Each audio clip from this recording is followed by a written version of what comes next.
can't die? Yeah, but in a way, like, I mean, I don't want to die, but I mean, if that's what God has in store for my life, then that's okay. My family has the same mindset as me, and we kind of just agreed that if we get it, we get it.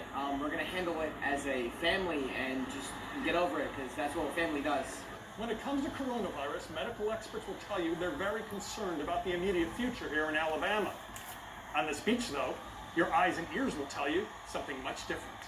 Just like the flu, right?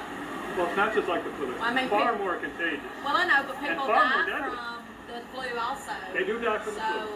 So, to me, that's just the way I look at it. Do you have any concerns about being at the beach with so many people with your children? No, not at all. How come you're not worried at all that someone could be sick and walk by you and get you sick? Because there's enough wind and air that it's going to clear it all out of here. The wind and the air don't clear it away. There's no proof of anything like that. There's wind and air everywhere in this world. Right. Yeah, no, I'm not worried about it at all. And then there is the issue of masks. We saw a grand total of 0 being worn on the beach. Do you ever wear a mask? No, my wife and kids do. I don't. How come you don't? I just feel comfortable that I'm going to be okay. But the mask isn't to keep you okay, it's to keep your wife and kids okay. To protect them. I get it. I get it. The survival rate is so high. I think You're not worried about them getting sick because they're going to live. we're all going to get sick for something eventually. President Trump is part of this conversation. I mean, if he's not wearing a mask, I'm not going to wear a mask. If he's not worried, I'm not worried. The president. Yes, sir. Speaking of masks, Alabama has mandated them for restaurant and bar workers. Some restaurants have them, but at others, where we arrived unannounced and shot cell phone video, employees were not wearing masks. The manager here telling us after our visit, he has now given masks to his employees with instructions to wear them. At this other restaurant bar, where we also saw no employees wearing masks, the manager told us they will continue not wearing them because she wants it that way, despite violating the state order. Traffic very heavy in Alabama's beach towns. All nearby hotels sold out as the holiday weekend began. Alabama is back in business, COVID surge or not. When it's my time to go, it's just my time to go. It is. Gary joins us now. So who enforces violations of the state reopening orders? Well, I understand the police departments throughout the state of Alabama have that right to make those kind of arrests. I talked just a short time ago to the police department here in Gulf Shores.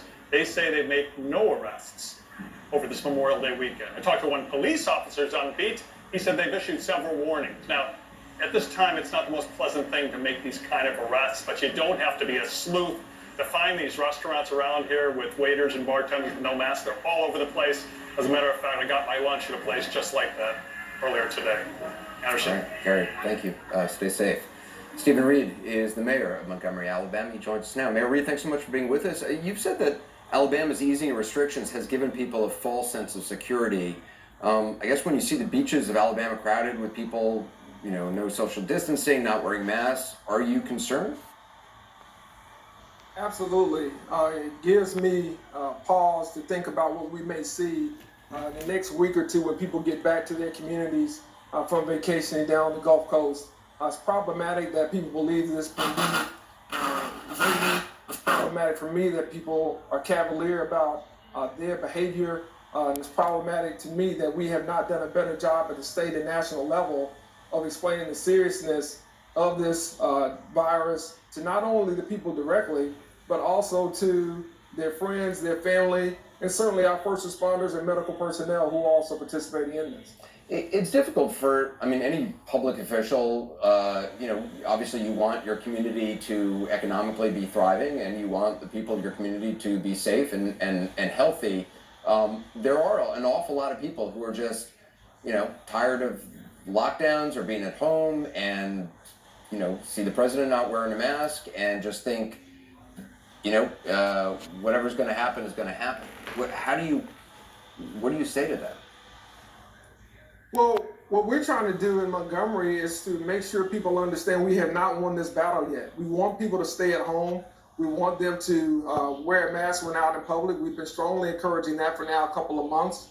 And we're also asking them to adhere to the CDC guidelines on social distancing. But we also understand that people are seeing stories of recovery. We're working with our small business community to make sure they get back up and going. We have a fund together, Recover Together fund here in this community to help our small business owners. But we don't want to do that at the expense of the health of the community.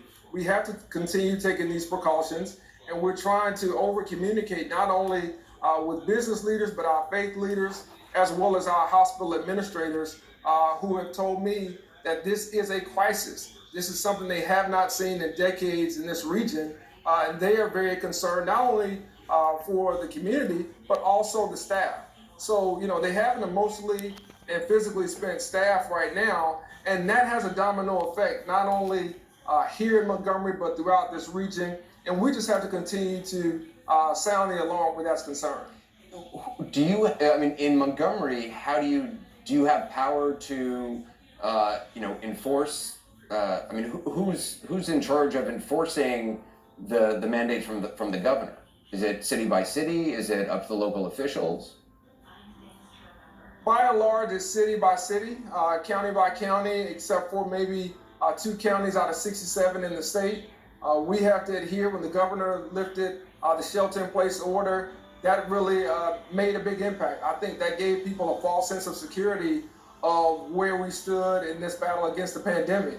So we're continuing to try to explain to people where we are right now. And what we're doing is we're trying to partner with our community leaders. We're trying to partner with people, social media influencers, to let everyone know where we stand, and we still have a little bit ways to go to beat this virus. We're just not there yet, and we have to get people to understand that, or we're going to have a second wave that's going to cost us much more than it already has. Yeah, I know you've been very vocal about the lack of ICU beds, intensive care unit beds in Montgomery. I know at one point you were down to 1 ICU bed left. Where do you stand with that now?